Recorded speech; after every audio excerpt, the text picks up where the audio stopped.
the Watauga Arts Council with your host, Cherry Johnson, serving arts in Watauga County for more than 30 years. Hi, I'm Cherry Johnson with Watauga County Arts Council, and as you know, the arts involve a lot of different art forms.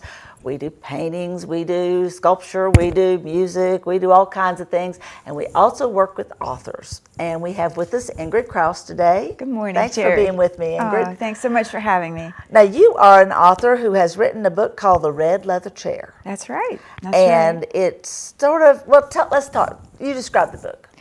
It's a family drama. I think it's kind of exciting. We have a betrayal that occurs early on. Yeah. And it's pretty drastic. Within the family. Within the family. And from there, the story evolves with characters reacting and emoting, and we follow them sort of in a pell-mell pace, trying to see what's going to happen. So. And we're not going to tell the ending. No, we're not. No. Because she wants you to find out. No, we're not going to tell all of what happens in between either. But it is a very fascinating book. I think people have found it extremely interesting. They've told me that they couldn't put it down. Wow. People would start reading it at night, you know, before they would fall asleep, a nice leisurely read, and found that they were up for hours. So the wrong one to pick up if you want to doze off, right? I think so. I think so. But it's good. I'm glad it captures people's interest. It's about all of us, really, although it is set in Kansas. Right. It's about any family and problems that we all have, not this specific betrayal, of course, but difficult occurrences happen in each family, and how do we deal with them? And people also take a moment to reflect in the novel, so I think some of it engages us in that way. Now, why would you decide to write a book? I've been writing all my life, and I've written as a newspaper reporter. I'm a psychologist, but that didn't keep me from wanting to continue to write. Right. When you're a psychologist, you work in a kind of evanescent way. You know, your work is sort of done that day. There's nothing to carry with you. But as a writer, there's something down on paper. Okay. So, yeah. So it's very satisfying. Very interesting. Now, what other kind of writing have you been doing? I've done short stories. I've done essays. I've done magazine on newspaper articles, but that was quite some time ago. Wow. Now, you published this book yourself, right? I did. And it's under the imprint of W.R.Y. Hill, but it is self-published. okay, and where is it available? It is available at Amazon.com, also Smashwords and Barnes & Noble online. Right. But you can find it locally at Black Bear Books or ASU Bookstore. Right.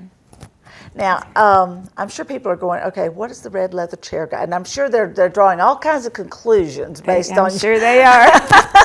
So and let's talk about the red leather chair. If you go on Amazon.com and you plug in red leather chair instead of the red leather chair, you'll get a bunch of pictures of red leather chairs. So if anybody's interested and they want to go on Amazon, put in the red leather chair. So why is it or the red name. leather chair? What is it about fine. that chair? The chair is symbolic. It's got a lot of symbolism. It's symbolic of hiding out. Yeah. You can go in a big chair and you can just kind of withdraw from your family. Right. It's symbolic of sexuality. It's symbolic of aspiration, wanting a life maybe that's bigger than our everyday kind of humdrum life. Right. So it really serves a lot of different purposes in the story, and it's all explained as you go along. Okay, now I understand this is set in Kansas? Yes, Yes. it is. Why Kansas? That's a very good question. Kansas to me represents our American heartland. So it's the heart of each of us, the heart and soul of an American raised on the farm, you know, the agrarian community. Yeah. It's all of us connected to the earth and to growing things. So that again is symbolic. It's a real place, but it functions in a symbolic way to mean that it refers to everyone. I'm a little curious about your process then. Okay. Because clearly you've thought very thoroughly through all the pieces and the parts of this book. So how did this book evolve? How did this start? It just happened. It just happened, and all that thinking sort of came in retrospect. Okay, so it wasn't like you sat down and said, I'm going to work it in Kansas. Exactly. No. And it's interesting because this sort of betrayal that I write about in here is one that I explicitly never wanted to write about. A family member betraying their spouse. Right. I never wanted to write about that. I don't believe in it personally. I wish it didn't have to happen so often. But this is what came out, and again, in retrospect, I think it was because an old friend of mine, a friend of 35 years, quit contacting me, quit responding to my contacts. And she and I had been so close. We'd been friends through graduate school, through thick and thin. And basically, we were in contact at least once a week. Wow. And then all of a sudden, she dropped off the face of the earth. So I think that, you know how they say every cloud has a silver lining? I think creating something out of the pain of that loss was the silver lining for This me. was kind of your therapy. It's my therapy. But the betrayal notion, I think, comes out of a true relationship, but the way it's echoed in the book shows nothing of the way it actually occurred. Okay. Now, once again, they can get your book at Amazon.com.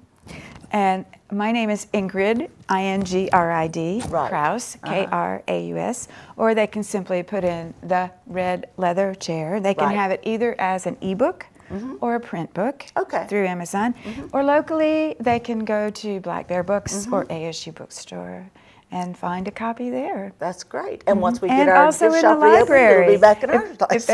Excuse me? I said, once we open our new gift shop again, reopen it, you're going to have them there. We've There's already talked also a about that. copy at Watauga Library if they don't want to pay for it. Oh, So, really? yeah. Well, that's impressive. And I've heard that there's a long line waiting to get it. So A waiting list. Wow.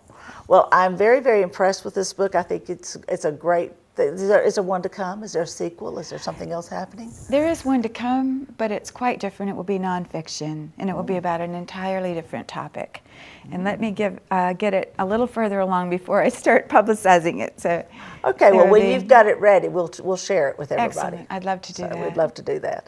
All right. Well, thank you, Ingrid, for coming and joining me today. And thank you so much for having me. It's a pleasure. And I hope that you've gotten fascinated with both Ingrid and the red leather chair, and that you can't wait to go and get it and pick it up and turn through every single page, or look at it on your Kindle or whatever e-pad. All right. Well, please check our website, watauga-arts.org, for information about our authors and a whole lot more. Watauga Arts Council with your host, Cherry Johnson, serving arts in Watauga County for more than 30 years.